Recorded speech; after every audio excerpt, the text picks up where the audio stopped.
Buenos días, queridos estudiantes del Diplomado Universitario Fundamentos de la Medicina del Deporte. Hoy continuamos con el módulo 4 y la clase número 4 del control biomédico del entrenamiento deportivo, impartido por la doctora Alma Liliana López Manulejo, médica y cirujana y especialista en medicina del deporte.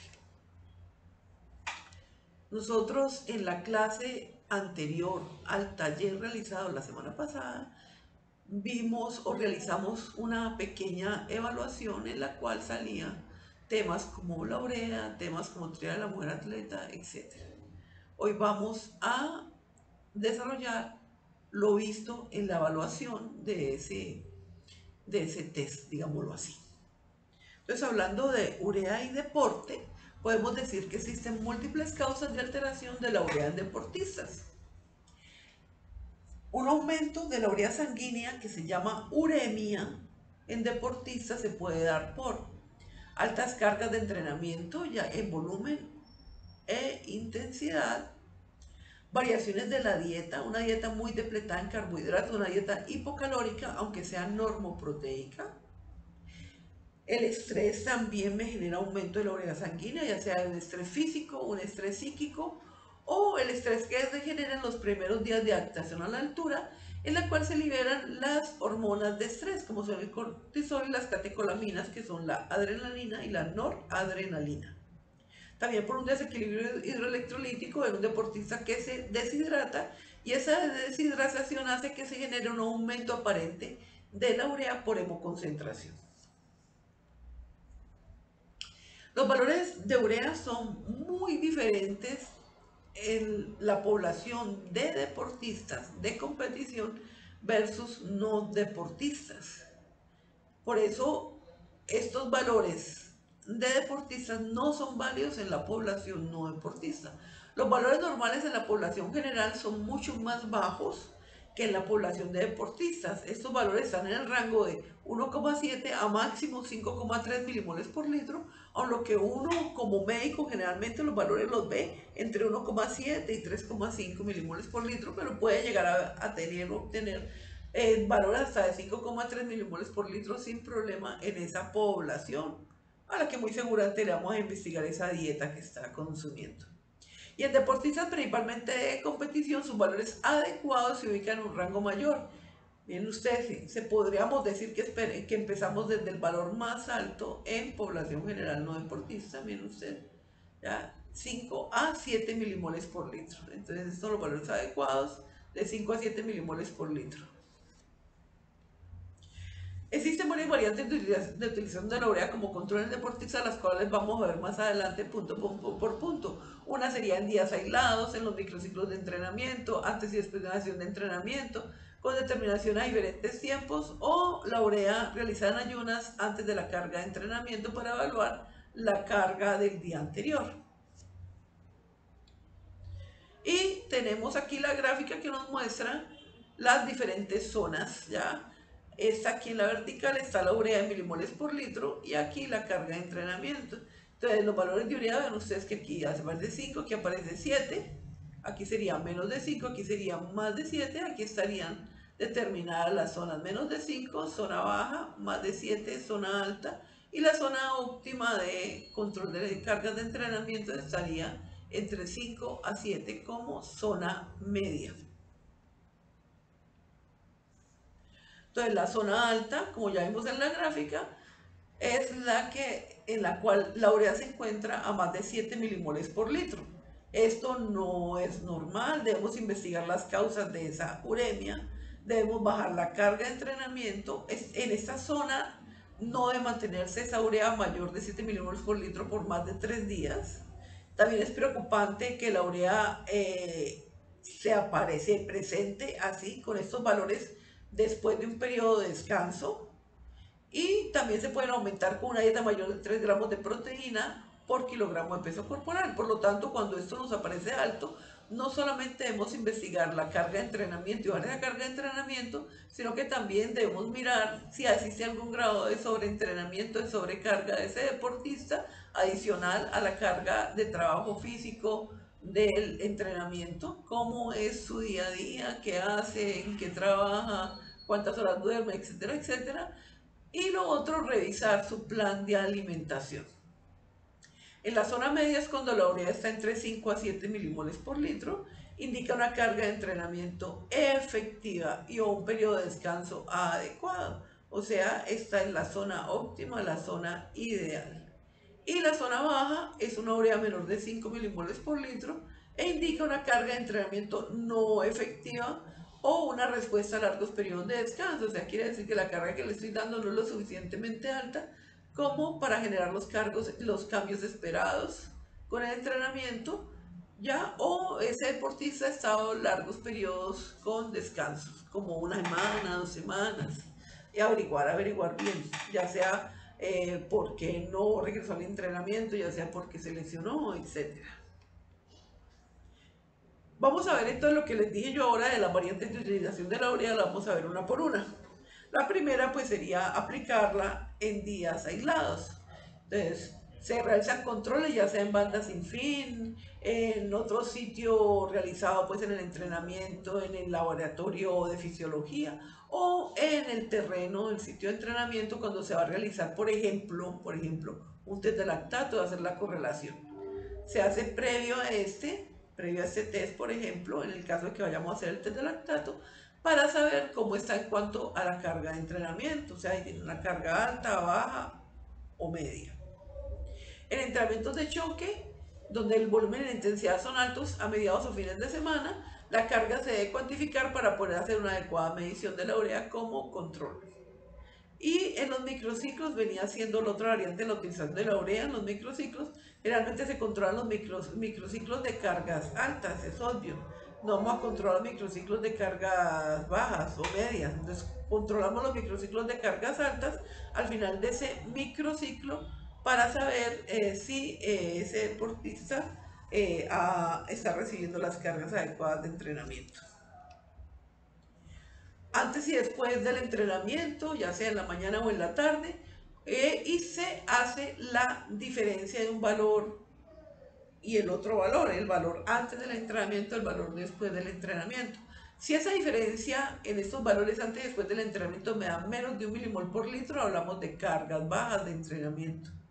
Si me da entre 1 a 2,5 milimoles por litro, la diferencia de estos dos valores antes y después, hablamos de cargas medias. Pero si me da más de 2,5 milimoles por litro, antes, la diferencia entre antes y después del entrenamiento, hablamos de cargas altas. La otra variante de utilización de la urea es la determinaciones a diferentes tiempos. Por ejemplo, a la 1 y media hora después de terminar el entrenamiento, a las 3 horas de terminar el entrenamiento, a las 5 horas de terminar el entrenamiento, permite evaluar las individualidades en la producción de urea de ese deportista.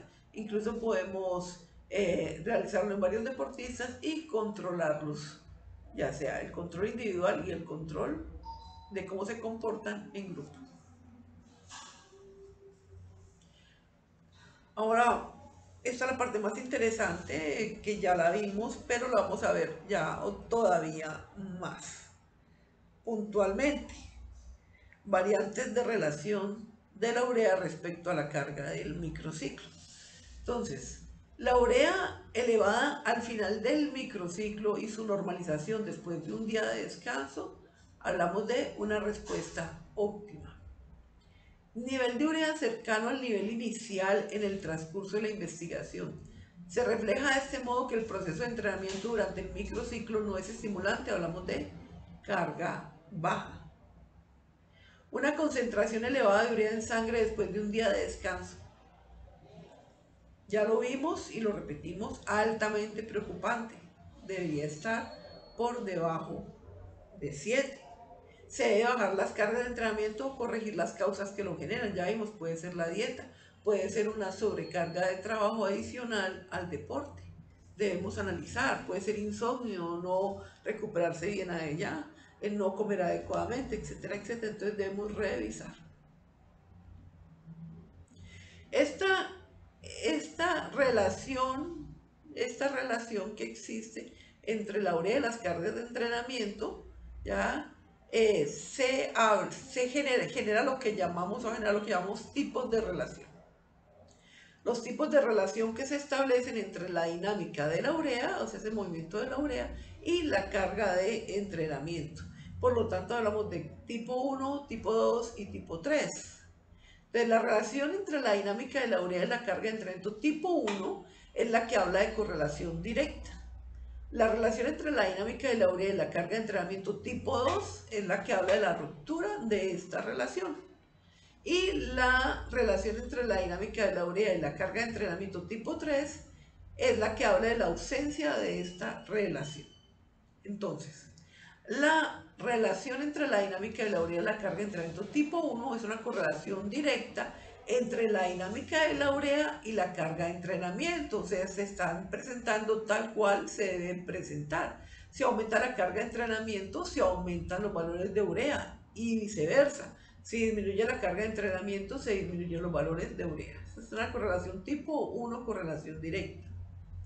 La tipo 2, que habla de la ruptura de esta correlación, es la que genera donde se genera una disminución del nivel de urea durante el aumento posterior del trabajo. Ante una carga de entrenamiento mayor, los valores de urea no aumentan, siguen siendo o son inferiores a 5 milimoles por litro. Y esto se da porque no hay adaptación a las cargas de entrenamiento. También se puede dar, como lo hemos venido diciendo desde el inicio, que puede ser en deportistas con una dieta hipocalórica e hipoproteica, incluso con una dieta normoproteica, pero una dieta muy depletada en calorías, donde lo que genera esta relación, que es la ruptura de esta correlación, es mayor influencia de la dieta que de la carga de entrenamiento. Por lo tanto, no solamente tenemos que mirar la carga, miremos el tipo de plan de alimentación que está llevando ese deportista. Y la tipo 3, ausencia de la relación de la carga física versus los niveles de urea. Aquí predomina el catabolismo proteico. Hay una ausencia de relación entre la concentración creciente de urea y la magnitud de la carga. Nivel alto de urea, más rendimiento deportivo, sobre entrenamiento. Aquí tenemos que ver qué está pasando en ese deportista y mirar todos y cada uno de estos puntos porque es muy delicado para ese deportista. Bueno, espero con esto de la urea ya que les quede claro los siguientes puntos. Ok. Entonces yo espero que les queden claros los siguientes puntos con relación a la urea. ¿Ya? El primer punto que quiero que les quede claro son los valores normales de urea en la población general. El segundo punto son los valores normales de urea en un deportista de competición. Lo tercero es cuando hablamos de zona alta, zona media y zona baja. El otro punto es o son las variantes de utilización de la urea. Y el punto quinto y más importante, que al realizarlo ustedes lo sepan aplicar. Aplicar el test de urea de una manera adecuada. ¿Ya? Que lo sepan con estos tips que les acabo de dar, que lo sepan interpretar y que lo sepan llevar a, digamos así, a un feliz término para un adecuado control de las cargas de entrenamiento en los deportes y en los tiempos que pues se amerita. Entonces ahora continuamos con la llamada, anteriormente llamada, yo les pongo esto aquí, ¿ya? TREA la mujer deportista o TREA la mujer atleta, y que hace unos años recibe el nombre de síndrome de deficiencia relativa de energía en el deporte. síndrome de deficiencia relativa de energía en el deporte, con las siglas en español SDRE.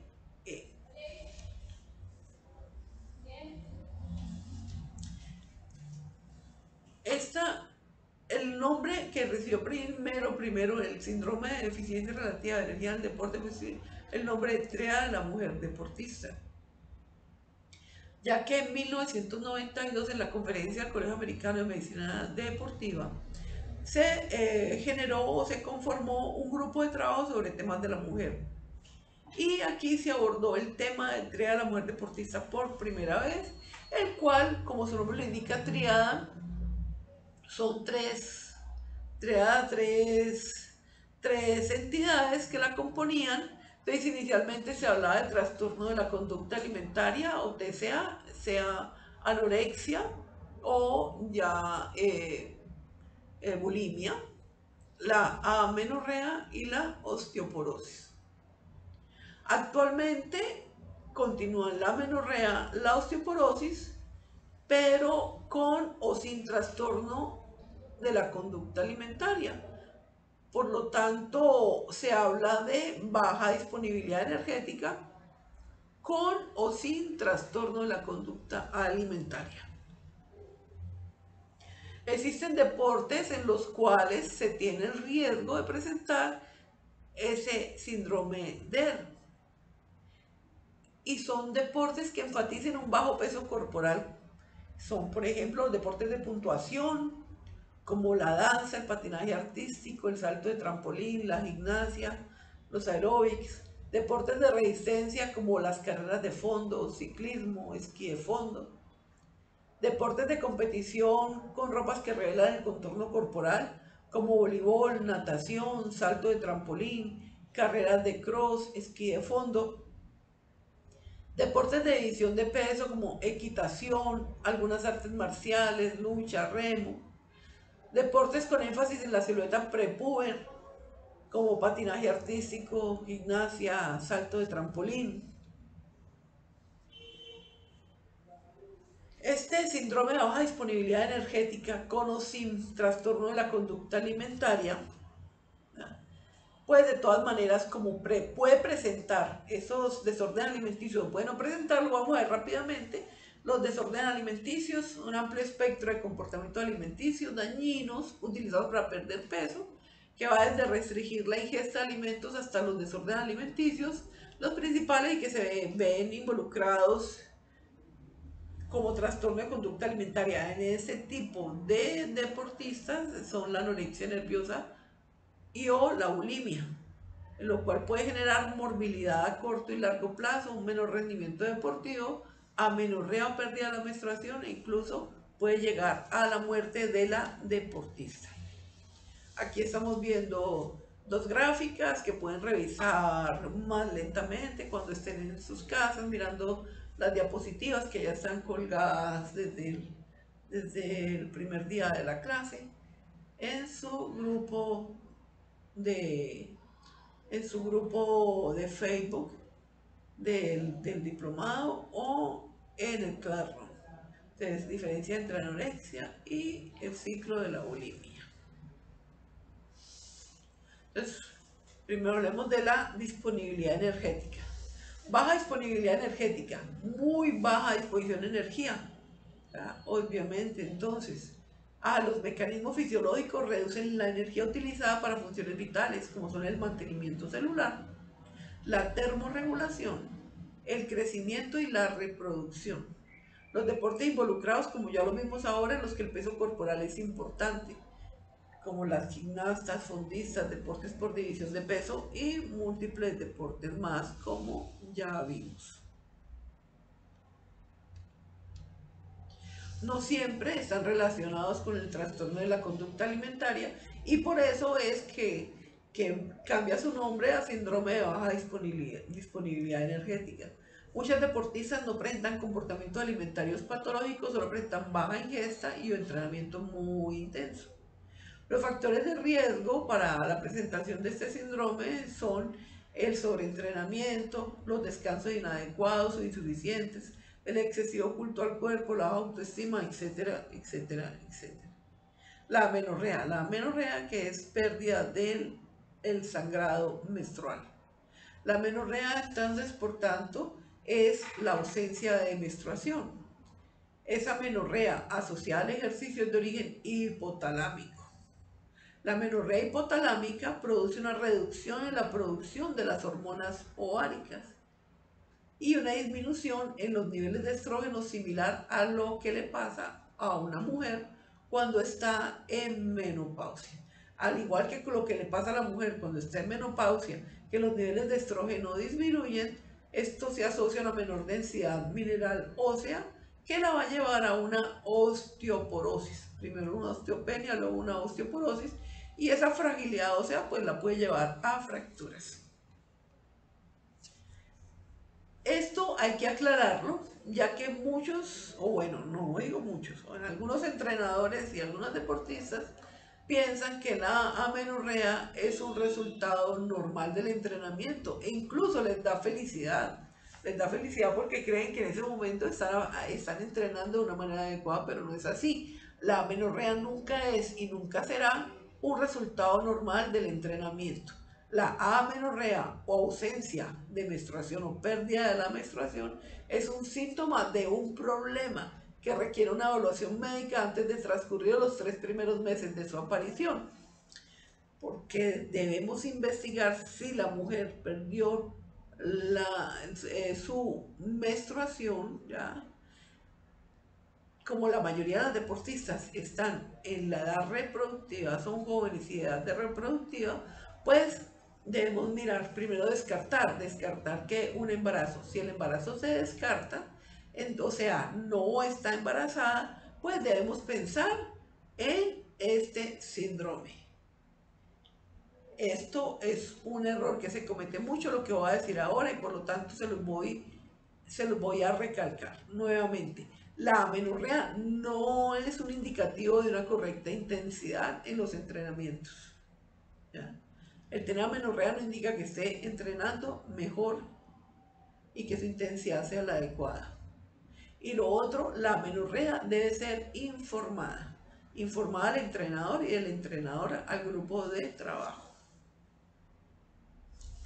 La amenorrea es el síntoma más reconocible de la antigua triada, ¿ya? Porque la propia mujer se da cuenta que está presentando ausencia de menstruación. Requiere una rápida evaluación médica que analice sus causas, sus implicaciones, y la amenorrea asociada al ejercicio es un diagnóstico de exclusión. ¿Por qué? Porque primero, como les dije yo ahora en la diapositiva anterior, se debe descartar el embarazo inicialmente como primera cosa, y ya si después pensar en la amenorrea generada a ese déficit energético. Existen varios factores de riesgo para la amenorrea en la deportista. Me disculpan esta gráfica que al aumentarla, pues me pareció chévere traerla, pero al aumentarla bueno, se degeneró un poquito, digámoslo así. Entonces, amenorrea por bajo consumo calórico, bajo peso corporal, mala alimentación, estrés psicológico, entrenamiento con mucha intensidad de mucho volumen, menarquia en edad avanzada. Esto ya es para deportistas ya máster, poca grasa corporal, bajo consumo calórico. El otro componente de este síndrome es la osteoporosis. Como su nombre lo indica, la osteoporosis o porosis o poros óseos, o sea, la arquitectura ósea se va perdiendo, ¿ya? Es una enfermedad de baja masa ósea y deterioro de la microarquitectura del tejido óseo. Por lo tanto, esto genera una mayor fragilidad esquelética, un mayor riesgo de fractura. Es la causa principal de la osteoporosis premenopáusica en mujeres deportistas.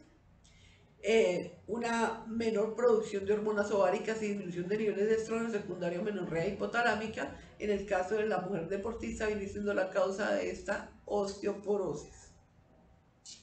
El Colegio Americano de Medicina del Deporte resume este síndrome como uno se presenta en atletas de élite y o mujeres físicamente activas que participan en una amplia gama de actividades físicas. El resultado es el declive en el rendimiento físico, en la morbilidad médica y psicológica, e incluso puede llevar a la muerte de la deportista. Los causantes de estos desórdenes son las presiones internas y las presiones externas ejercidas sobre las deportistas para que alcancen o mantengan un peso corporal irracionalmente bajo. Generalmente se niega la entidad, no se reconoce y o no se informa de su existencia, que es el error más grande que se comete, ya que ella debe ser informada. Se deben estudiar entonces los cambios menstruales que presenta la deportista, los desórdenes en las pautas alimenticias, los cambios en el peso, que vaya bajando de manera muy marcada, la bradicardia o disminución de la frecuencia cardíaca, la depresión, la deportista que entra en depresión o que se empiezan a presentar fracturas por estrés. Esta entidad también alcanzó al deportista masculino. Entonces, el deportista masculino son deportistas que pertenecen a deportes de resistencia o a deportes de división que exigen un control del peso. La situación de riesgo producida por la baja disponibilidad energética y los trastornos de la alimentación. Entonces, esto lleva a que, unido a un ejercicio de larga duración, se asocia a hipogonadismo y a osteoporosis.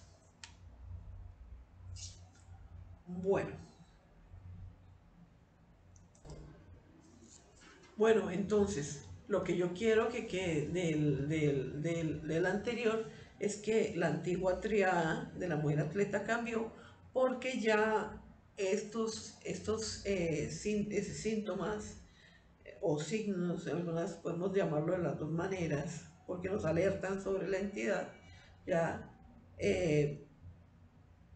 la osteoporosis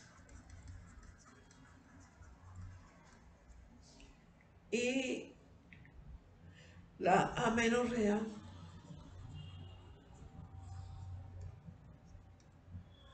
¿ya? Pueden estar asociadas o no a trastornos de comportamiento alimenticio, ya sea anorexia, ya sea bulimia o ambos.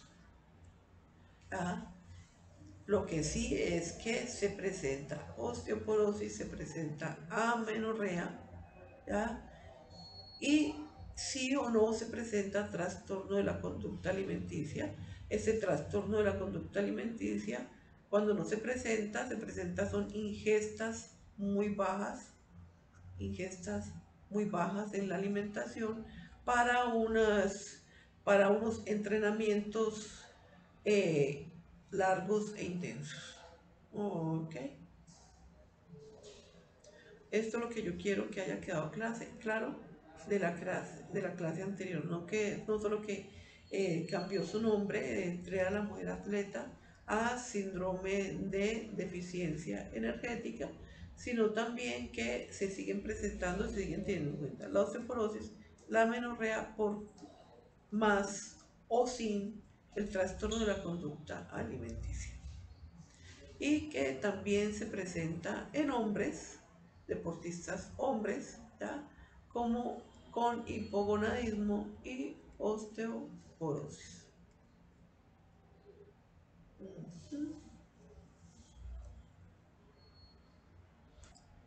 Bueno, ahora bien, regresando a nuestra clase, vamos a hablar de cineantropometría, pero no les voy a explicar todo lo que es cineantropometría, todas las fórmulas cineantropométricas que hay, etcétera, etcétera, que usted lo verá en un curso aparte, ¿ya? Y tendrá la oportunidad de ver sus cursos de actualización ISAC, ¿ya? Ya individualmente, porque lo quieran tomar o no. Yo les quiero mostrar o enseñar lo que me parece más importante para tener en cuenta en el deporte. Primero, pues ligeramente la definición de cineantropometría, que es la medición corporal en el tiempo. Por ya saben ustedes, cine es movimiento, antropo cuerpo, metría medición. Por lo tanto, es la medición corporal en el tiempo porque estas mediciones corporales presentan variaciones y esas variaciones es lo que hace que sean dinámicas y por eso el nombre de sinantropometría, que anteriormente se llamaba antropometría y después de hace unas décadas ya pasó a llamarse sinantropometría. Esta sinantropometría pues mide el cuerpo humano también, las diferentes líneas de trabajo en cuanto a medida, en cuanto a forma, proporción, composición corporal, maduración, y es además un método de estudio y trabajo en el crecimiento, en la actividad física, en el deporte de rendimiento y en la nutrición. Dentro de esas, pues, pienso yo, pues, el elemento más importante de la sinantropometría, y sobre todo aquí a nivel del deporte, es la composición corporal, que es el estudio de la fracción del cuerpo humano que sumadas todas conforman el peso corporal total. La importancia de esta ciencia, pues, esfera social, esfera deportiva, el ámbito social, pues evalúa factores de riesgo coronario como la obesidad abdominal, el índice de cintura-cadera o índice de riesgo cardiovascular. Y en el ámbito deportivo, que de nuestro interés, relación con la eficiencia funcional, por ejemplo, masa corporal activa o masa libre de grasa, menos, relacionado con el PVC 170 o prueba aeróbica 170. Como factor a tener en cuenta en la forma deportiva viene siendo la otra, y en deportes de división de peso corporal. Las fórmulas de composición corporal de aplicación en el deporte, por favor copien estas, ¿ya? En deportistas hombres, deportistas mujeres. En deportistas hombres, la ecuación de París-Coba-Boscova, en la cual el porcentaje de grasa corporal es igual a 2,745 más esta constante que es 0,008 por el pliegue subescapular más 0,637 por el pliegue suprailiaco más 0,809 por el pliegue bicipital. Y en deportistas mujeres, ecuación de Durden y Rahaman para determinar la densidad corporal en gramos sobre centímetros al cubo, pues cúbicos, y es igual a esta constante 1,1581 menos 0,72 por el logaritmo de los cuatro pliegues, el tricipital, el subescapular, el bicipital y el suprailiaco. Ese resultado que nos da aquí de densidad corporal lo reemplazamos en la ecuación de Siri, en el cual el porcentaje de grasa corporal es igual a 4,95 sobre la densidad que la encontramos aquí en la ecuación de Durden y Rahaman. Este resultado menos 4,5 y todo multiplicado por 100 nos da el porcentaje de grasa corporal en deportistas mujeres. Les voy a dar un tiempo ahí para que lo copien porque seguimos con una especie de desarrollo de estos test a lo largo de esta clase.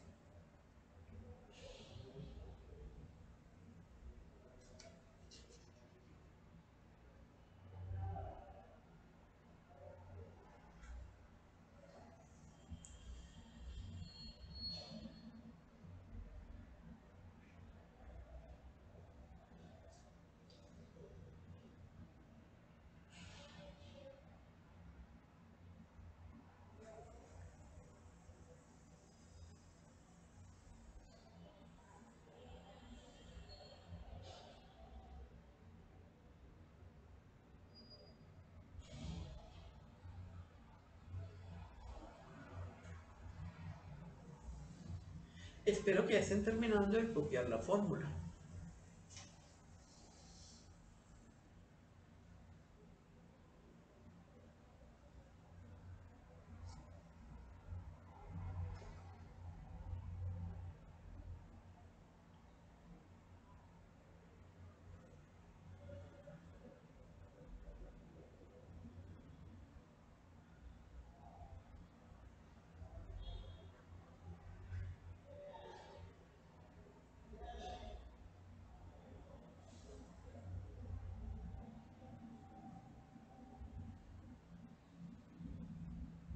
Bueno, yo considero que ya les di tiempo suficiente para copiar esas fórmulas.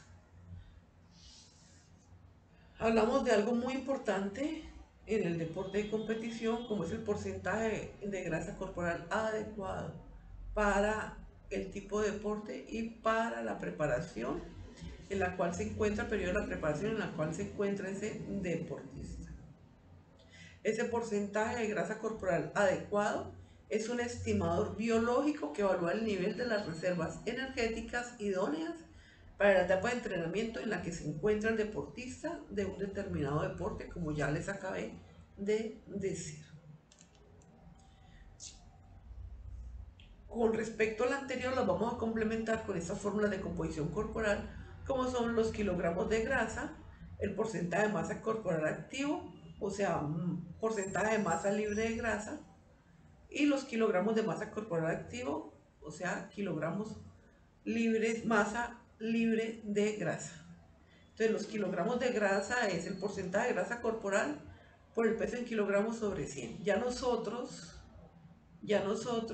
hemos obtenido el porcentaje de grasa corporal con las ecuaciones anteriores, tanto para hombres como para mujeres. Con base a eso, aplicamos ese porcentaje de grasa corporal, dependiendo de lo que ustedes tengan de deportista, hombre, mujer, ¿ya? El porcentaje de grasa corporal por el peso de ese deportista en kilogramos sobre 100. El porcentaje de masa corporal activa, ¿ya?, que es el 100% menos ese porcentaje de grasa corporal que les dio anteriormente con esa fórmula, y esta que es muy importante que la tengan en cuenta por lo que veremos más adelante, los kilogramos de masa corporal activa. Es el peso en kilogramos menos la grasa en kilogramos. Bueno, entonces continuamos. Tenemos aquí que tenemos un deportista, vamos a ver. Ok, disculpen.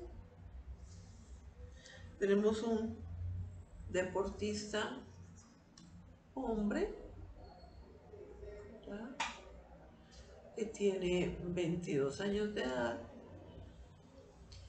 mide 1,85 de altura, pesa 87 kilogramos. Su deporte es lanzamiento de jabalina. Está en el periodo de preparación física general.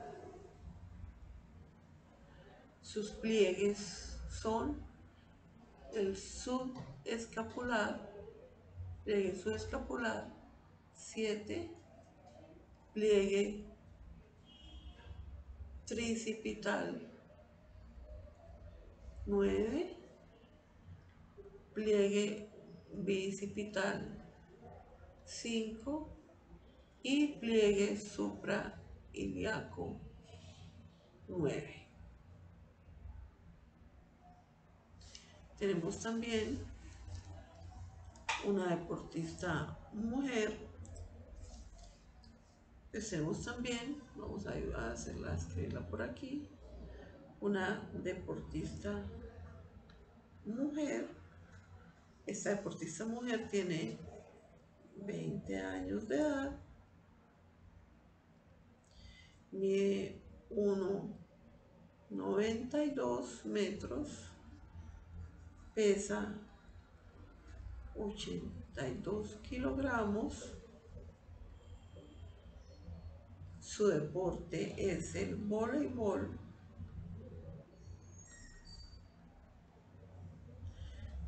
Está en la preparación física específica en el mantenimiento de la forma deportiva.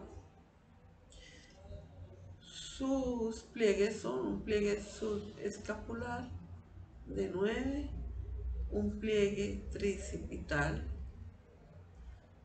de 7, un pliegue bicipital de 8 y un pliegue suprailíaco de 12. Ok, entonces con estos datos nosotros vamos a determinar en ambos el porcentaje de grasa corporal y las otras variables que ya vimos para determinar las diferentes medidas de la composición corporal. ¿Ya? Entonces tengan en cuenta esto y copien entonces las fórmulas. Van a copiar estas fórmulas. Kilogramos de grasa corporal, que es porcentaje de grasa corporal por el peso en kilogramos sobre 100. Porcentaje de masa corporal activa, que es el 100% menos el porcentaje de grasa corporal. Y kilogramos de masa corporal activa, que es el peso del deportista o la deportista menos la grasa en kilogramos. Por favor, copien. Y les voy a dar 10 minutos o 15 minutos mejor para que desarrollen esas fórmulas de acuerdo a lo que ya les dije.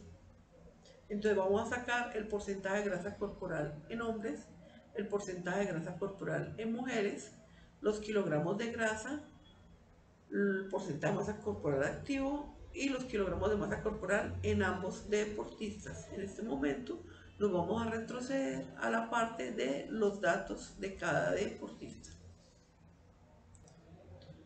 Entonces aquí tenemos los datos de cada deportista, ¿ya? Donde vemos que el deportista hombre tiene 22 años de edad, 1,85 metros de altura, pesa 87 kilogramos, pertenece al deporte de lanzamiento de jabalina, está en el periodo de preparación física general. Sus pliegues son el subescapular 7, el tricipital 9, el bicipital 5 y el suprailíaco 9. Vemos también aquí a la deportista mujer, que tiene 20 años de edad, una altura de 1,92 metros, pesa 82 kilogramos, pertenece al voleibol, está en su periodo de preparación física específica en el mantenimiento de la forma deportiva y sus pliegues son el pliegue subescapular 9, el tricipital 7, el bicipital 8 y el suprailíaco 12. Por favor, copien los datos.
Bueno, a los resultados que ya copiaron de ambos deportistas le van a sacar, primero que todo, el porcentaje de grasa corporal por las diferentes fórmulas de deportistas para hombres y fórmulas de deportistas para mujeres. Recuerden que en las mujeres primero sacan la densidad corporal y después sí sacan el porcentaje de grasa corporal.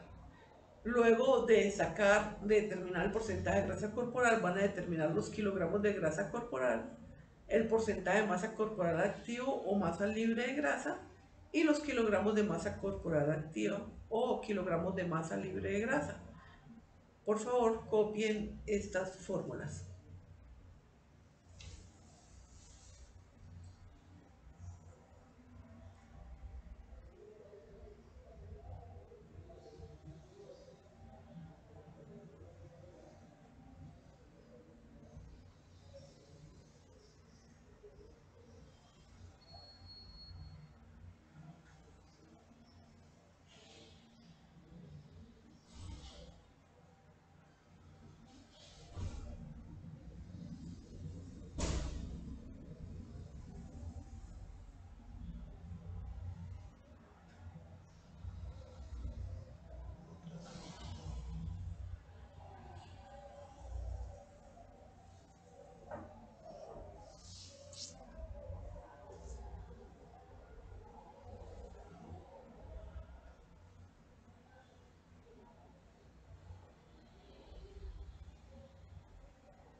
Bueno, espero que ya hayan copiado las fórmulas. Por favor, las resuelven.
Bueno, espero que ya hayan resuelto estas fórmulas. Ahora me interesa que se fijen en este resultado y lo tengan y lo copien, lo subrayen.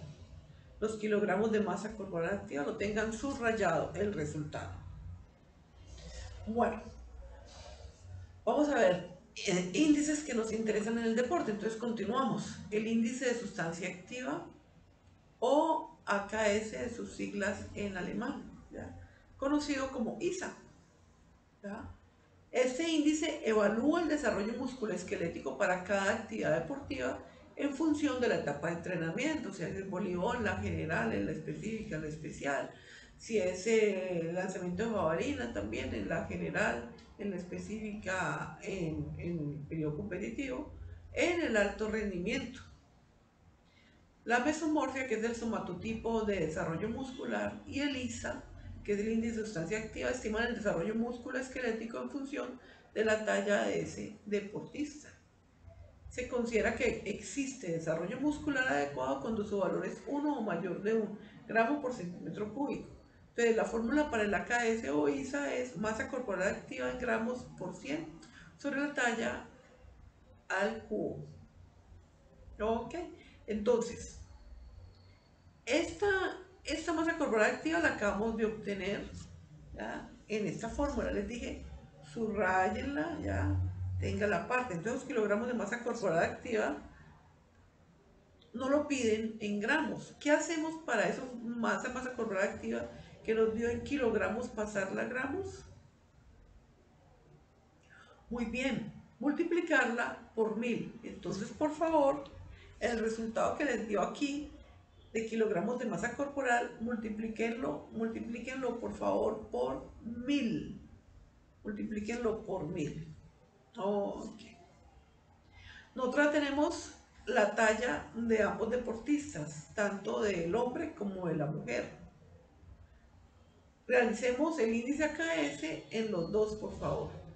La masa corporal activa en gramos, ya saben, al multiplicar esa masa corporal activa por 1000, por 100 sobre la talla al cubo, como que es lo mismo, masa corporal activa en gramos sobre talla al cubo, y todo eso multiplicado por 100, el valor es exactamente igual. Entonces, por favor, realicemos esta búsqueda de índice de sustancia activa, ya sea tanto para el deportista mujer o la deportista hombre, del ejemplo que les acabé de dar. Recuerden ustedes que aquí tienen los datos complementarios, como son el peso y la talla. El deportista hombre pesa 87 kilogramos y mide 1,85 metros de altura, y la deportista mujer pesa 82 kilogramos y mide 1,92 metros de altura.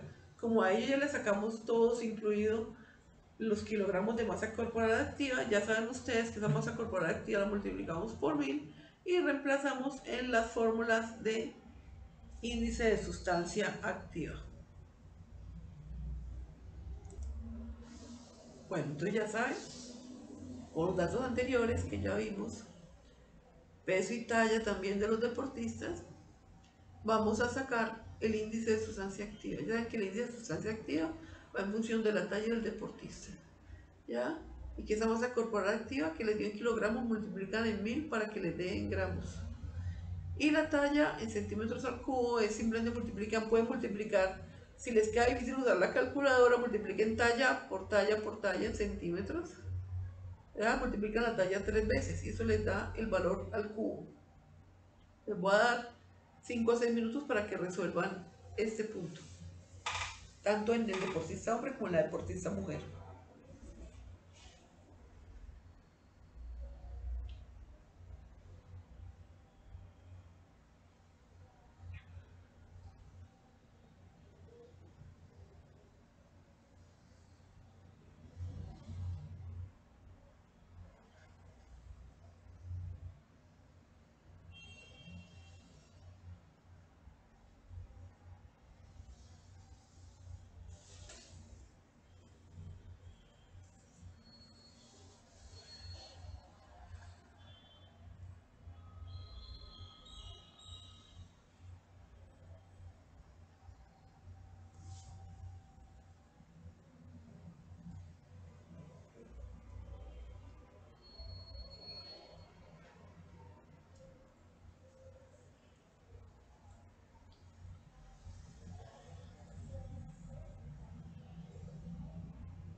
Bueno, espero entonces que ya hayan resuelto el índice de sustancia activa para el deportista hombre, que es de lanzamiento de jabalina, y el de la deportista mujer, que es de voleibol. Recuerden ustedes que este deportista de jabalina, lanzamiento de jabalina, está en el periodo de preparación física general y la mujer de voleibol está en la preparación física específica o especial. Ok, entonces de acuerdo a eso van a buscar, ¿ya? Van a buscar el porcentaje de grasa adecuado y el índice de sustancia activa adecuado, ¿ya? Para el deportista hombre, ¿ya? Estos son los diferentes periodos de la preparación: preparación física general, específica o especial y periodo competitivo. Ya saben ustedes, buscan el deporte, por favor, lo buscan aquí, ¿ya? ¿Ya? Aquí miren que jabalina esta parte, ¿ya? Y miran cómo está el porcentaje de grasa corporal que les dio a ustedes y el índice de sustancia activa que les dio a ustedes respecto a ese periodo de preparación física general para ese deportista masculino. Por favor, hacen la búsqueda y la clasificación de cómo está ese deportista.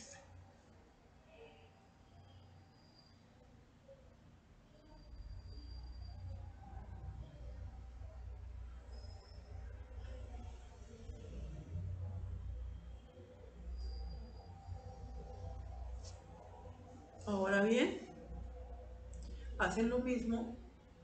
Ay, no les traje el de la mujer. Bueno, hagamos de cuenta que este también es el de la mujer. Aunque en la próxima clase se los voy a dar, se los prometo. ¿Ya?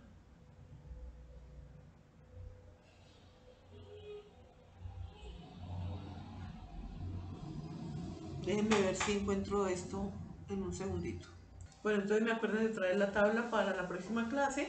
Una recordadita, por favor, el día anterior a la clase de la semana entrante. Y les traeré estos valores de referencia, los indicadores de estos dos indicadores de la composición corporal en los diferentes periodos de preparación para el género femenino, pero por favor utilicemos en este momento entonces como si fuera también para el género femenino. Ya sabemos que la mujer que vimos nosotros en voleibol, el porcentaje de grasa corporal adecuado y grasa corporal adecuada, ya está en la preparación física específica o especial. Y lo vamos a hacer solamente como desarrollo de aprendizaje, de búsqueda, qué es lo que se hace, cómo se busca en la tabla.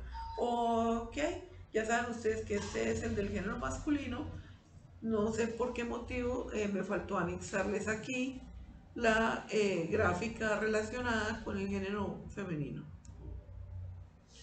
Lo otro muy importante es la estimación del peso adecuado en la preparación del deportista. Esto es un trabajo del licenciado y doctor Carlos Rodríguez de Cuba, ¿verdad? Él refiere que la influencia del peso corporal en el rendimiento deportivo es aún más determinante desde el punto de vista de sus consecuencias inmediatas. El aumento en el exceso de la grasa corporal reduce la eficiencia del sistema locomotor, ya saben ustedes, sobrepeso, obesidad. Por ejemplo, la habilidad para el salto y la velocidad disminuye, además la resistencia en los atletas, ya en las personas que tienen exceso de grasa corporal. Por lo tanto, pues se hace un cálculo de peso adecuado a partir de los coeficientes individuales de relación peso-masa corporal activa por divisiones de peso. Entonces tengamos en cuenta este valor en los dos deportistas, hombre y mujer, que ya les di, y este valor tanto en hombres como mujeres en los deportistas también que vimos para el ejemplo. Entonces el peso adecuado tiene como principio biológico que el sobrepeso en personas sanas se debe a un exceso de tejido adiposo. Este es el principio biológico que se aplica para esta fórmula de peso adecuado. Los individuos pertenecientes a una población específica, ya sea por género, por ocupación, por edad, cuyos porcentajes de grasa corporal oscilan alrededor del valor medio para esta variable en esa población específica, o sea que tienen el valor que deben tener, deben poseer un peso adecuado de acuerdo a las características morfológicas de dicha población. ¿Ya? Para la población específica de deportistas de alto rendimiento, además, esto se ve asociado a la disciplina deportiva, o sea, la cual practican la especialidad de esa disciplina deportiva, el evento al que se van a presentar, la división de peso corporal al que pertenecen y otros factores de carácter morfofuncional o de rendimiento en la preparación, o sea, en la etapa de entrenamiento o en el periodo competitivo en el cual se encuentre ese deportista. Este peso adecuado se calcula. Para obtener el peso adecuado se deben utilizar las ecuaciones empleadas en este trabajo. No pueden utilizar ecuaciones diferentes como la ecuación de Juhasz o la ecuación de Follner para porcentaje de grasa corporal. No. Deben utilizar las ecuaciones que utilizamos desde el principio en esta clase, como son la Pariskova-Buskova en hombres y la Durnin-Rahaman y Siri en mujeres. Acuérdense ustedes que la Pariskova-Buskova nos da directamente el porcentaje de grasa corporal en hombres, y en mujeres la de Durnin-Rahaman nos da la densidad y la de Siri nos da el porcentaje de grasa corporal al aplicar o reemplazar la densidad en esta ecuación. Estas son las que debemos usar para poder sacar el peso adecuado. Este peso adecuado se basa en la expresión de peso corporal que posee el tejido adiposo, por lo que el sobrepeso estimado es sobre la base del exceso de las reservas corporales de grasa. Por eso, si el peso corporal quedara por debajo del peso adecuado, calculado, entonces esto no significaría que el sujeto al que hemos examinado tuviera un peso bajo de masa muscular, sino que dicho sujeto es más magro. Por tanto, este procedimiento se utiliza para evaluar el sobrepeso y no el bajo peso. ¿Ok? Cuando el porcentaje de grasa corporal es igual o inferior al valor de referencia de la tabla, no requiere la aplicación de la fórmula para el peso adecuado. Ustedes, la tabla que acabamos de ver, ese porcentaje de grasa es igual o inferior, listo, no le aplican el peso adecuado. Si está por encima, sí, ya que su peso corporal determinado en la balanza es el adecuado. Entonces, miren ustedes aquí la aplicación de la evaluación del peso adecuado en un ciclo de entrenamiento. Esto se califica como muy bien, bien regular, mal y muy mal. PA es peso adecuado, PC es peso corporal determinado en la balanza.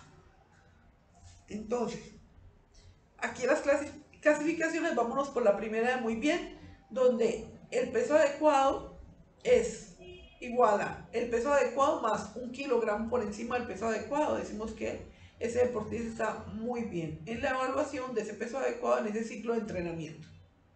Si ese peso adecuado es mayor a 1.1 por encima de ese peso adecuado, hasta más de 2,5 kilogramos por encima de ese peso adecuado que determinamos, pues está clasificado como bien. Regular, el peso adecuado más 2,6 kilogramos hasta 5.5 kilogramos por encima del peso adecuado. Mal es el peso adecuado más 5,6 a 9 kilogramos por encima del peso adecuado. Y muy mal cuando el peso corporal es mayor que el peso adecuado en más de 9,1 kilogramos. ¿Cómo entonces determinamos la fórmula? ¿Cuál es la fórmula entonces para determinar el peso adecuado? Ya saben ustedes que nosotros tenemos la masa corporal activa, ya la hemos sacado al inicio con la fórmula de masa corporal, kilogramos de masa corporal activa o masa libre de grasa. Entonces, para cada deporte y para cada periodo de la preparación y para cada género, nosotros tenemos diferentes coeficientes que son unas constantes que ustedes pueden estar viendo acá. ¿Ok? En el periodo de preparación física general, especial o específico y competitivo. ¿Ya? Entonces, los valores de los coeficientes para la fórmula peso adecuado igual a masa corporal activa por coeficiente, clasificados por etapas de entrenamiento en diferentes grupos de deportes y especialidades género masculino. Entonces ustedes van y buscan el lanzamiento, ya aquí jabalina como tal, ¿ya? Y les da en la preparación física general el coeficiente. Con el coeficiente multiplicado por la masa corporal activa que ya la han sacado, les da el peso adecuado. Por favor, saquen el peso adecuado del deportista ejemplo.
Bueno, espero que hayan sacado ya el resultado del peso adecuado para ese deportista varón, que les di los datos al inicio.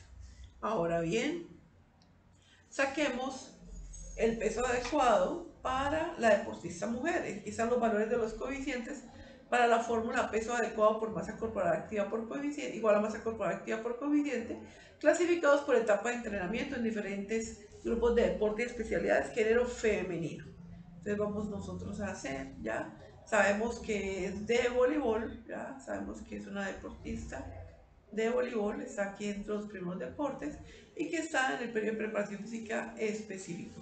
Saquemos entonces, usando la fórmula para peso adecuado, saquemos el peso adecuado de esta deportista mujer. Les doy un tiempo para que lo realicen.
Bueno, espero que ya tengan el resultado del peso adecuado para la deportista mujer.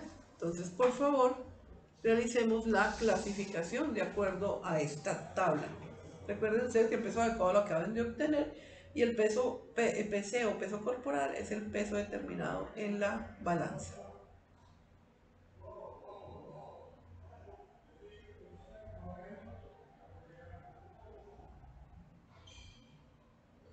Les voy a dar un tiempo para que realicen la clasificación, tanto el deportista de jabalina como la deportista de voleibol.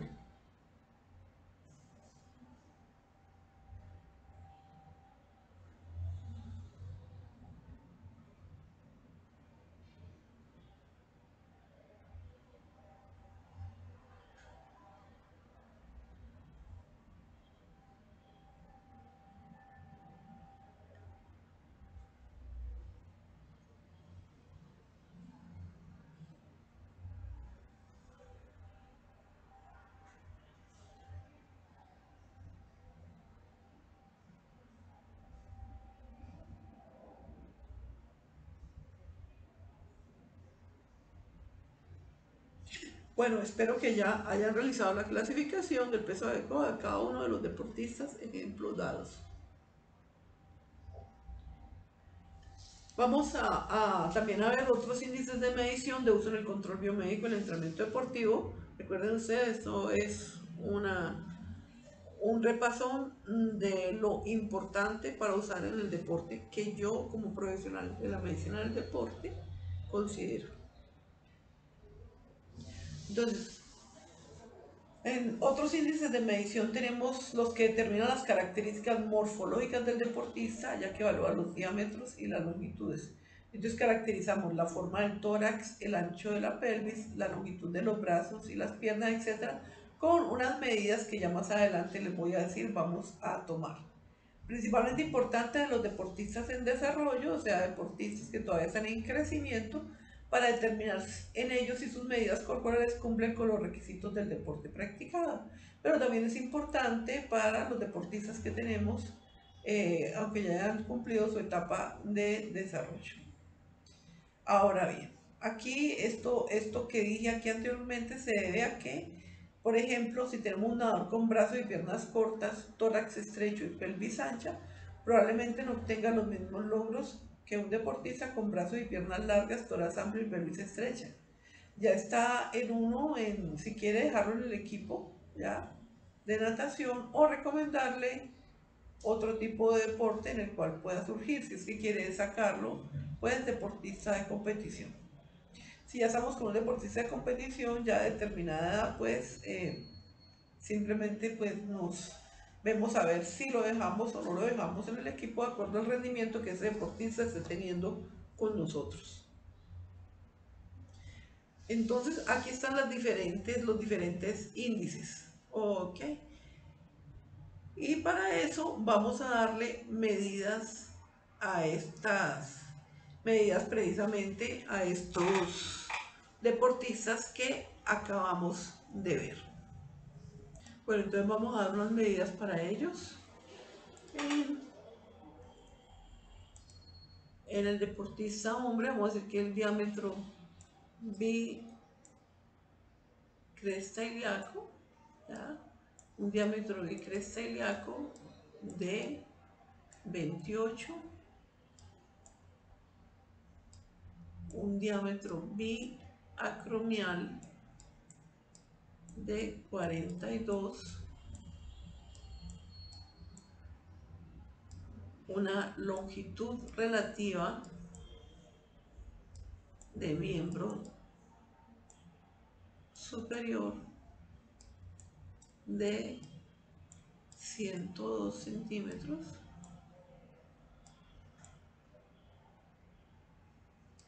y una longitud relativa de miembro inferior de 125 centímetros. Y aquí parece que fuera de 125, ¿ok? 125 centímetros. Ok. Corrigamos acá para que se vea bien. Longitud relativa. Longitud relativa de miembro superior 102 centímetros. Longitud relativa de miembro inferior 125 centímetros. Y en la mujer, deportista mujer, ya coloquemos un, un diámetro bicresta ilíaco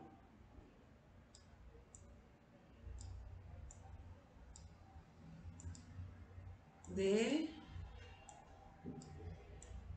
32,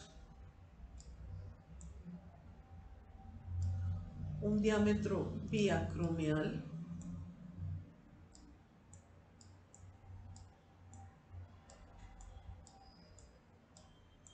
de 42,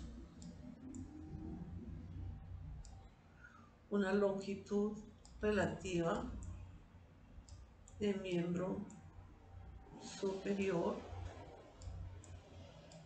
de 107 centímetros y una longitud relativa de miembro inferior de 130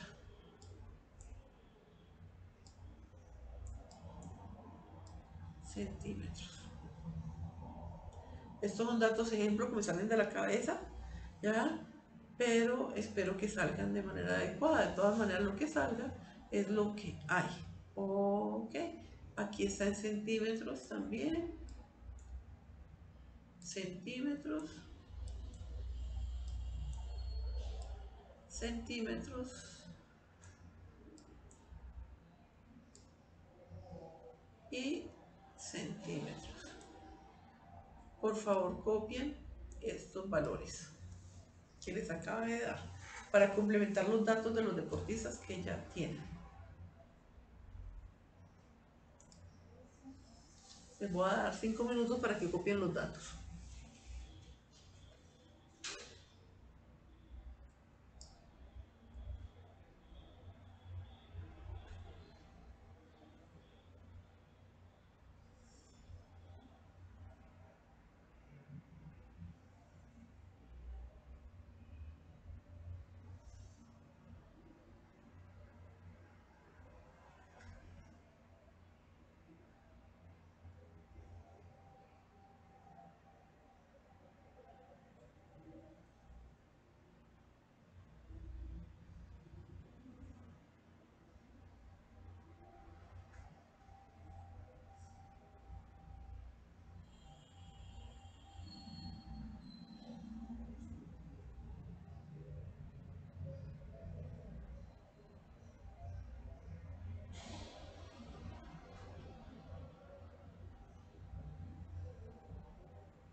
Bueno, espero que ya hayan copiado estos valores que acabé de darles.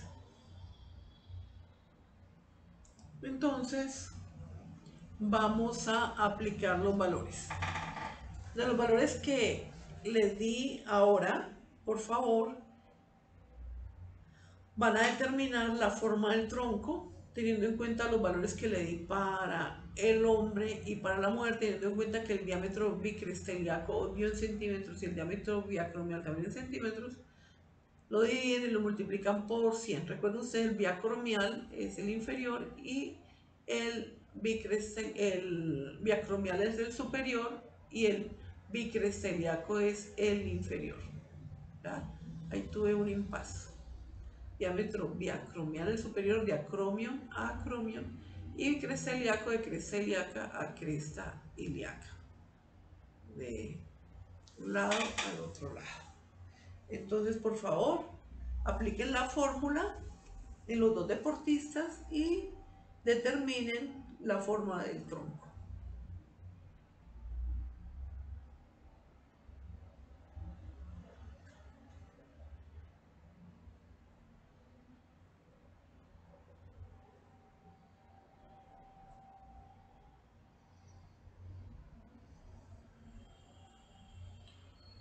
Tienen unos minutos para resolver ese problema.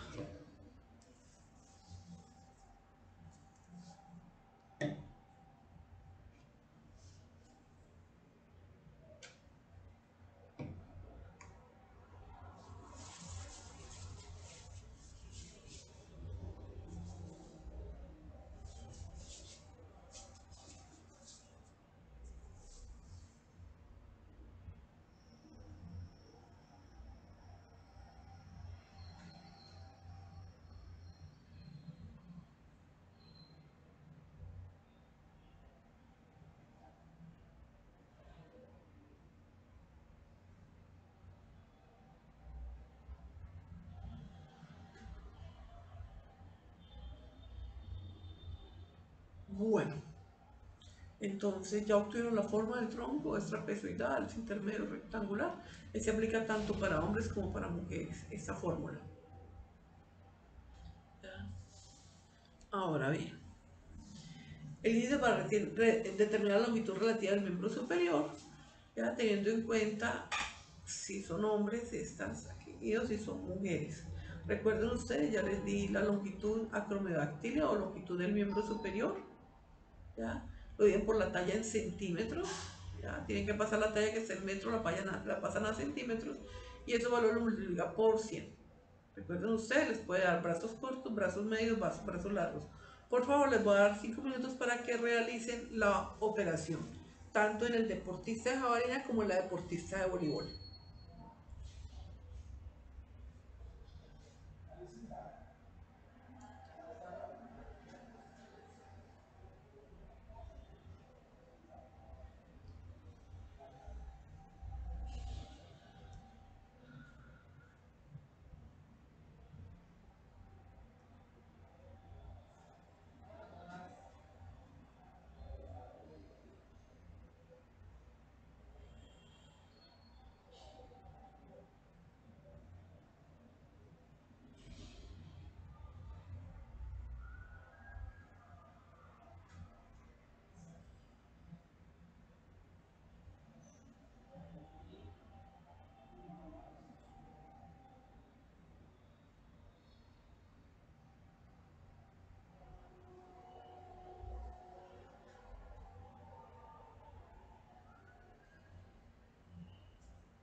Recuerden, por favor, espero que estén desarrollando esta fórmula tanto para el deportista de jabalina como para la deportista de voleibol del ejemplo que les di.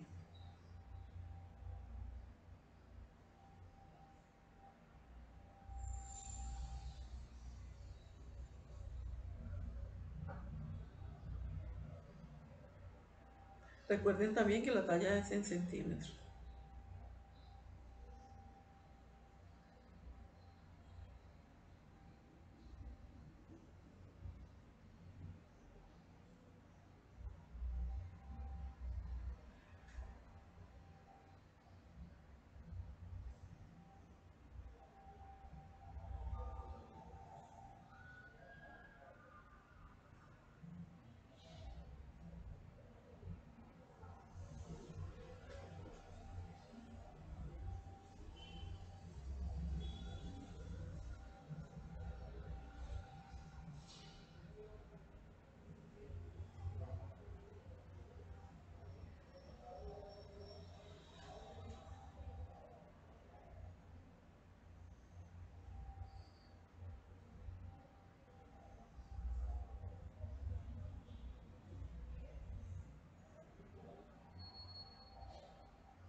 Bueno, tiempo suficiente. Por favor, entonces ya con eso van y anotan medio brazos cortos, brazos medios, brazos largos, dependiendo de lo que le da el deportista hombre, la deportista mujer. Entonces, por favor, con el valor que les di de la longitud del suelo a la cresta ilíaca superior, ya se toma desde el suelo hasta la cresta ilíaca superior, ya el valor que les di de ese deportista hombre y de esa deportista mujer, aplican la fórmula para determinar la longitud relativa de ese miembro inferior.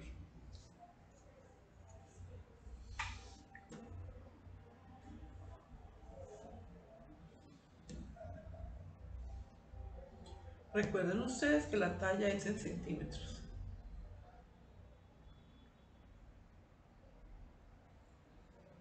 Les doy 5 minutos para que lo resuelvan, tanto en el deportista de jabalina como la deportista de voleibol.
Bueno, espero que estén realizando lo que les pedí, de sacar esa longitud relativa del miembro inferior para saber si las piernas son cortas, medias o largas en los deportistas ejemplo.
Bueno, tiempo suficiente. Con ese resultado, por favor, clasifiquen a los deportistas.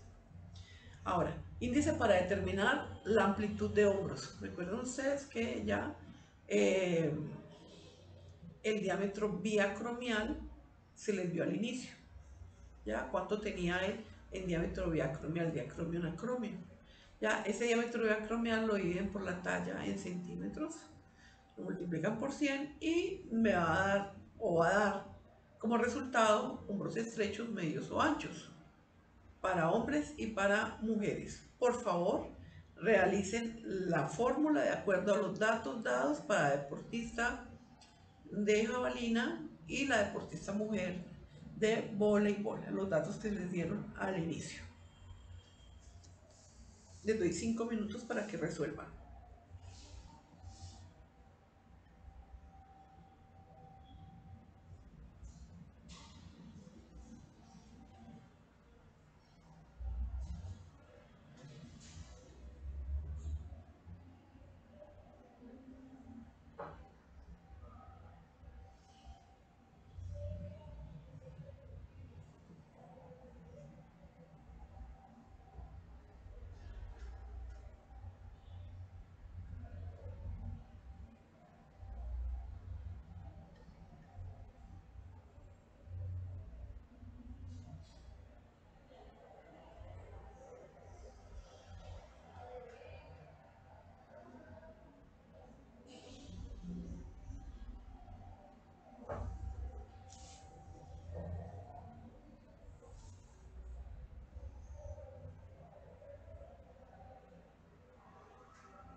Espero que estén realizando aplicación de esta fórmula de los datos dados para obtener la amplitud de hombros tanto del deportista de jabalina como la deportista de voleibol.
Bueno, espero que ya hayan resuelto esto y por favor entonces clasifiquen si los deportistas vistos tienen hombros estrechos, medios o anchos. Ahora, con este diámetro bicresteliaco que ya se los di al inicio el valor, vamos a sacar el diámetro bicresteliaco relativo para determinar si la amplitud de la pelvis es estrecha, media o ancha. O sea, cualquiera de estos tres, aquí clasificación de hombres, aquí clasificación de mujeres. Entonces el diámetro bicresteliaco relativo es igual al diámetro bicresteliaco en centímetros, que ya se los di, sobre la talla que se las di en metros, tienen que pasarla a centímetros, y todo ese valor lo multiplican por 100. Recuerden ustedes, tienen 5 minutos para realizar. Para el deportista de jabalina y la deportista de voleibol que les di al inicio.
Espero que estén realizando la fórmula, aplicando la fórmula a los valores dados para determinar la amplitud de la pelvis de sus deportistas.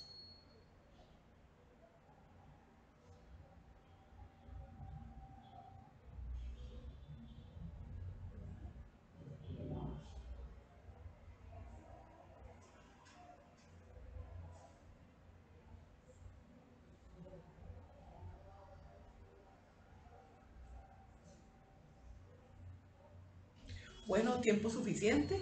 Espero que ya tengan los resultados. Entonces, por favor, hacen la clasificación, tanto en hombres como mujeres. Pues la deportista hombre, la deportista mujer.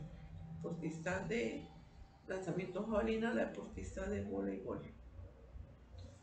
Ok, continuamos. Entonces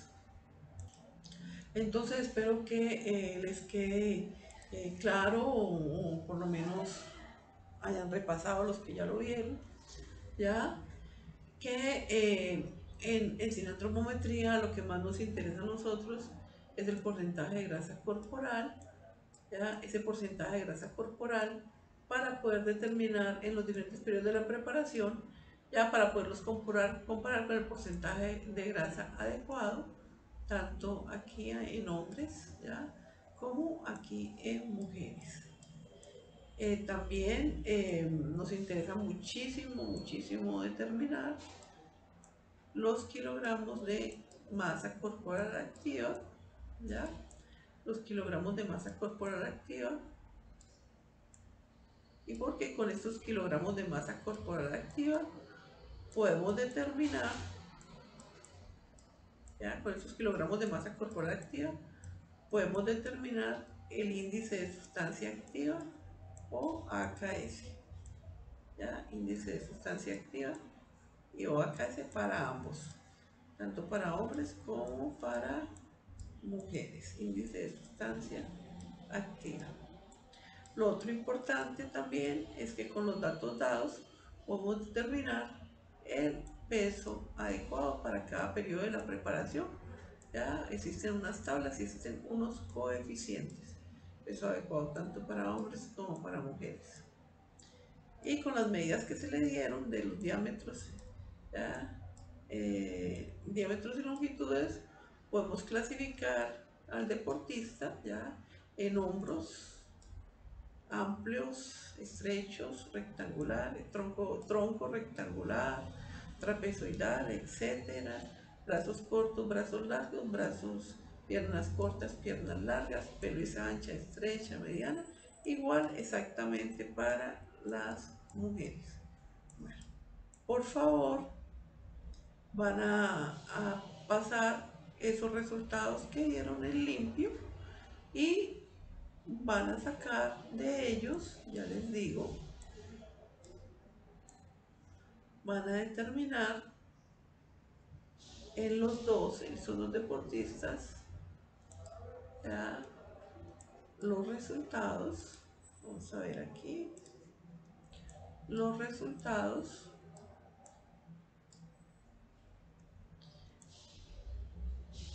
El análisis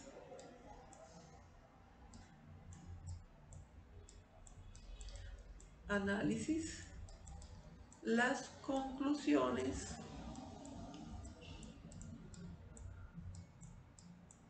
y las recomendaciones que usted le daría al entrenador de cada uno de esos dos deportistas. Como pueden ver, cada deportista es individual, por lo tanto deben hacer ese resultados, análisis, conclusiones y recomendaciones para cada uno de ellos, dirigidos al entrenador de ese deportista para que él sepa qué hacer con esos resultados que ustedes acaban de tomarle. Esto en cuanto a la parte que me interesa de ustedes, ver con ustedes de cineantropometría. Ok. Continuamos entonces con una pequeña evaluación diagnóstica. Van a entrar a la parte 5 de control biomédico del entrenamiento deportivo dentro de la clase número 4 que estamos viendo, del Diplomado Universitario Fundamentos de la Medicina del Deporte. Pregunta número 1. ¿Qué parámetros deben medirse en el entrenamiento deportivo? Hablando de capacidades condicionales. Tienen unos minutos para responder. ¿Qué parámetros deben medirse en el entrenamiento deportivo? Hablando de capacidades condicionales.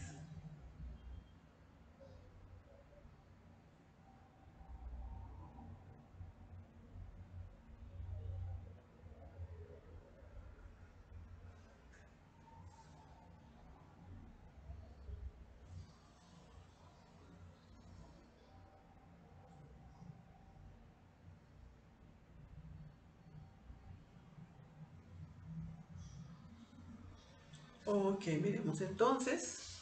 Los parámetros que deben medirse en el entrenamiento deportivo son los parámetros fuerza, velocidad, resistencia y su combinación fuerza, velocidad, resistencia a la fuerza y resistencia a la velocidad como capacidades condicionales. Muy bien. La siguiente pregunta, por lo menos señale un punto importante del control biomédico del entrenamiento deportivo. Un punto por lo menos importante. Tienen un tiempo para pensar y dar la respuesta.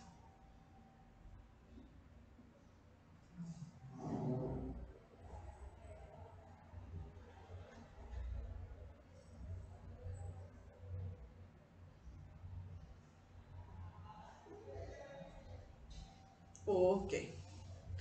Entonces voy a determinar los varios puntos. Ustedes con que digan uno ya está bien. Entonces, importancia del control biomédico del entrenamiento deportivo. Uno, conocer la repercusión de las cargas físicas en el organismo del atleta, lo que se llama la carga biológica. Dos, permite hacer un estudio o valoración morfofuncional de los deportistas en cada etapa. Entonces, conocer cómo va ese deportista en esa etapa específica de entrenamiento deportivo, está cumpliendo los parámetros para esa etapa. 3. Permite hacer estudios comparativos entre un periodo de preparación y otro ya lejano, como es entre macrociclos, mesociclos, microciclos, etc. Cuarto, permite promover y prevenir la salud. ¿Ah? Como ejemplo, por ejemplo, disminuir la incidencia de lesiones, prevenir la aparición de sobreentrenamiento. Como quinto, permite hacer investigaciones para mejorar los resultados en el deporte. Son muchas las investigaciones que se pueden sacar a través del control biomédico en el entrenamiento deportivo. Y como sexto punto, que también está aquí en el cuarto, permite disminuir la incidencia de las lesiones en el deportista. ¿Qué es la prueba ortostática en el deporte? De manera general o rápida, nosotros lo vamos a ver específicamente y puntualmente en la clase que sigue, los siguientes temas. ¿Qué es la prueba ortostática en el deporte?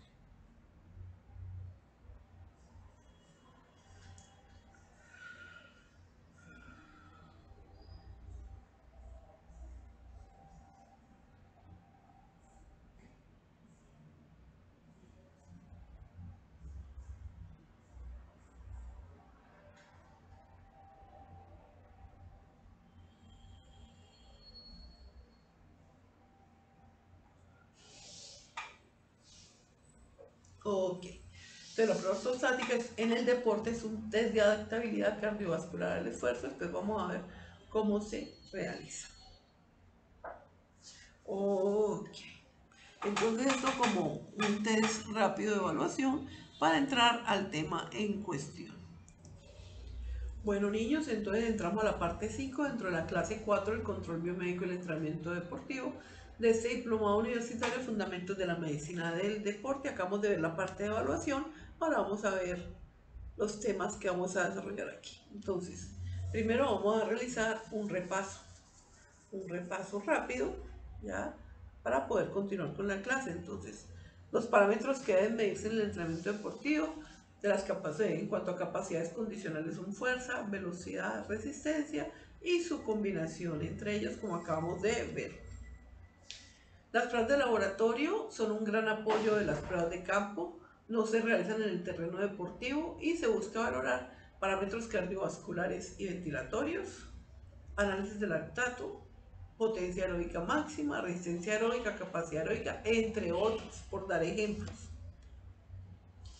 Las pruebas de campo de terreno, propiamente dichas, tienen como función el registro y el análisis de parámetros fisiológicos y funcionales durante el esfuerzo en el propio terreno deportivo. Por eso son tan importantes, porque se realizan en el propio terreno deportivo para obtener información sobre la capacidad funcional, la participación de las diferentes vías metabólicas, por ejemplo con el test de Mader, test de 2000 metros, test de lactacia progresiva, el control de la intensidad del entrenamiento, etcétera, etcétera, etcétera.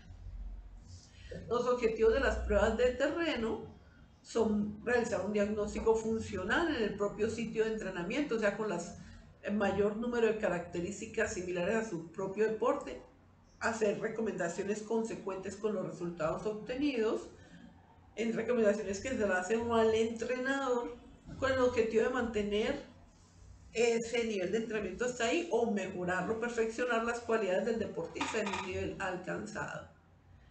Y 3, establecer un pronóstico o posibilidades reales del deportista dentro de su deporte. Los objetivos entonces de la prueba de terreno son realizar diagnóstico funcional, como ya vimos, este es el repaso, recomendaciones y pronóstico. Ahora, estas pruebas de terreno se clasifican en pruebas de terreno inespecíficas y pruebas de terreno específicas.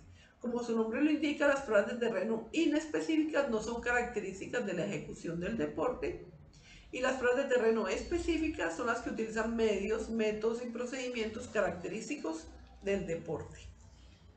Las variables que vamos a controlar dentro de las pruebas de terreno están cardiovasculares, como la frecuencia cardíaca, la presión arterial, la reacción ortostática, etcétera, respiratorias, como la frecuencia respiratoria, bioquímicas, como la lactacidemia o lactato en sangre, la glicemia o azúcar en sangre, uremia o ácido úrico o urea en sangre, el equilibrio ácido básico, amoníaco, hormonas anabólicas, hormonas catabólicas, enzimas, proteinuria, o proteínas en orina, etcétera, muchas más. Factores a considerar en las pruebas de terreno. Entonces, los factores físicos, la temperatura ambiental,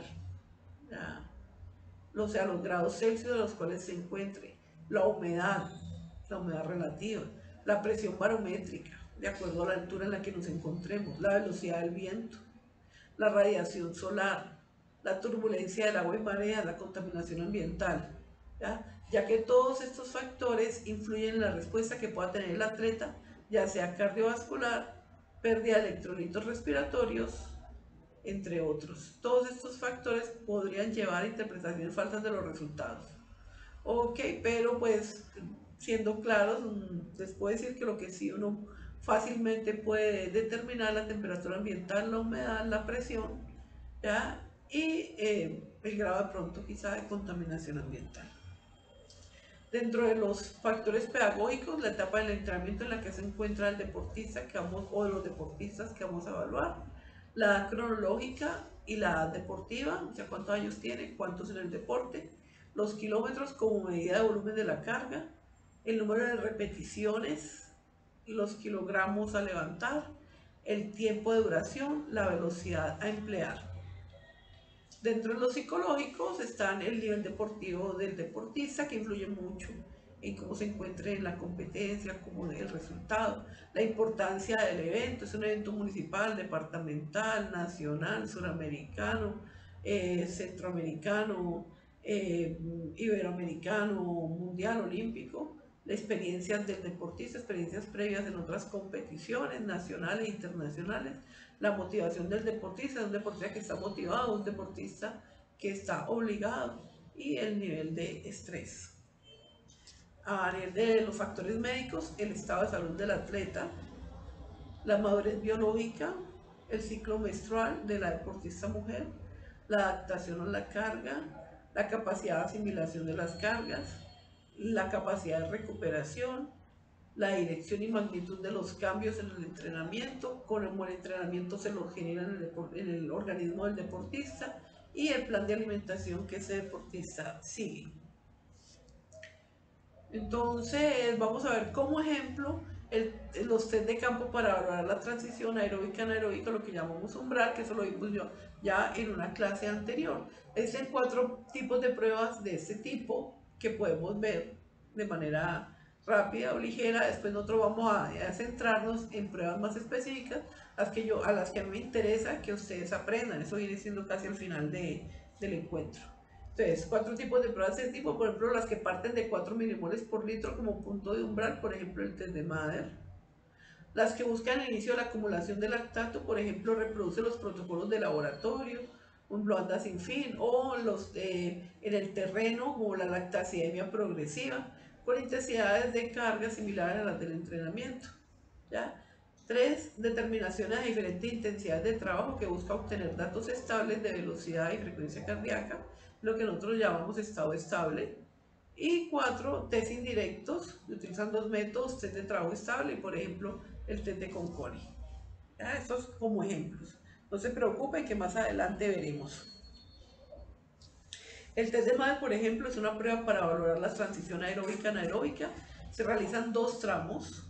Cada tramo del test de MAD tiene 800 metros, o sea, cada uno sea lo que es una pista, ¿ya? Y es un test de doble intensidad porque se realizan con diferente intensidad entre unos primeros 800 metros, los segundos 800 metros con periodo de descanso. Se calcula la velocidad o frecuencia cardíaca a la que el deportista realiza un trabajo primero y una intensidad del 85% del máximo, donde puede alcanzar valores hasta de 6 a 8 milimoles por litro de lactato. Después se deja al deportista en 20 minutos de descanso activo entre tramos, como caminata suave, etcétera, etcétera. Y se determina el lactato a los minutos 1 o 3 del primer tramo, a los minutos 3 y 5 del segundo tramo y a los minutos 1, 3, 5 y 7 de recuperación.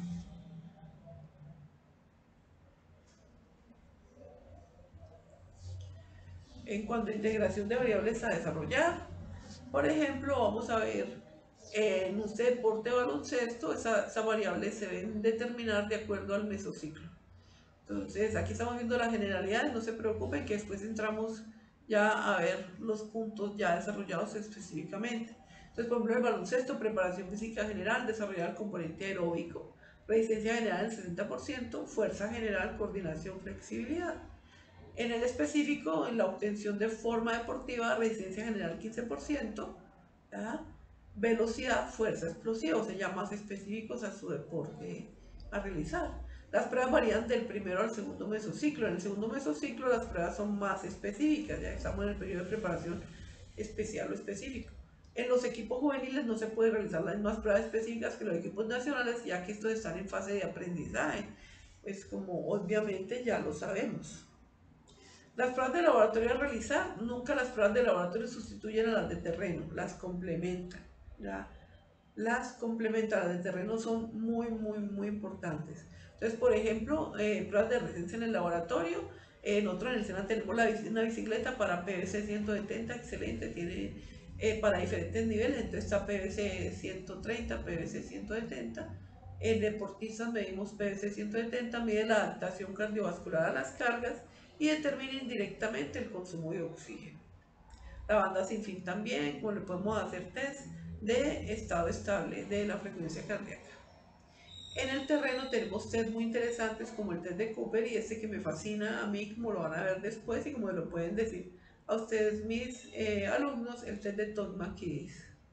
¿Ok?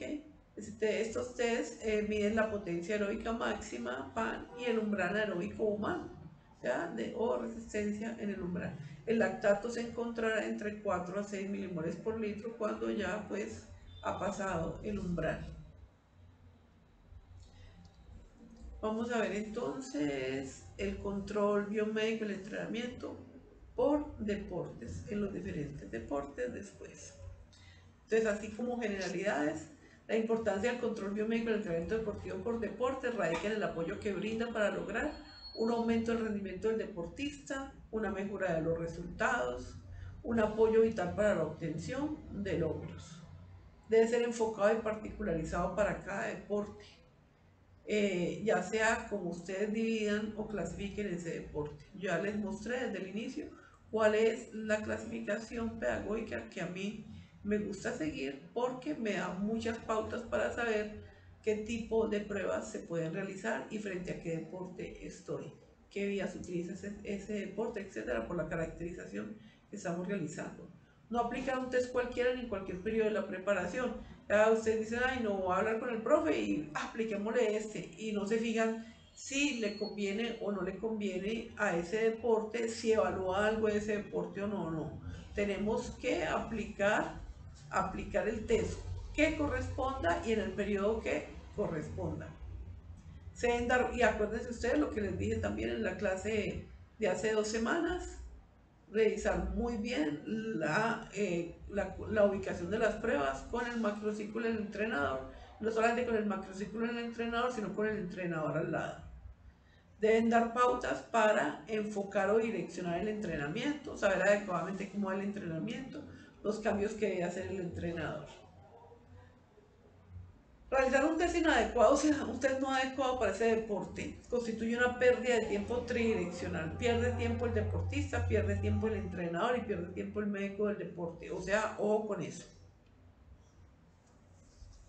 La importancia entonces de ese control biomédico del entrenamiento es porque se conocen la repercusión de las cargas físicas en el organismo del atleta, carga biológica. Esta fue la respuesta a la pregunta que vimos ahora. Permite hacer un estudio de valoración morfofuncional de los deportistas en cada etapa de preparación en la que se encuentra ese deportista. Permite hacer estudios comparativos entre un periodo y otro periodo ya lejano, entre macrociclos, mesociclos, microciclos, etc. Permite promover la salud, permite prevenir la enfermedad, permite hacer investigaciones para mejorar los resultados en el deporte y permite disminuir la incidencia de lesiones en el atleta. Entonces ya como tal, el control biomédico del entrenamiento deportivo en los deportes de alto competitivo, llegamos hasta aquí y aquí viene siendo ya la clase 5 de control biomédico del entrenamiento deportivo, donde vamos a ver el control biomédico del entrenamiento deportivo por deportes, empezando por los deportes de arte competitivo. Como es una clase grabada, no quiero darles este tema grabado también porque me parece interesante verlos y conversar con ustedes como hemos estado haciendo la interrelación. Es muy importante. Por lo tanto, la clase número 4 finaliza aquí. Muchas gracias y un feliz sábado 21 de mayo.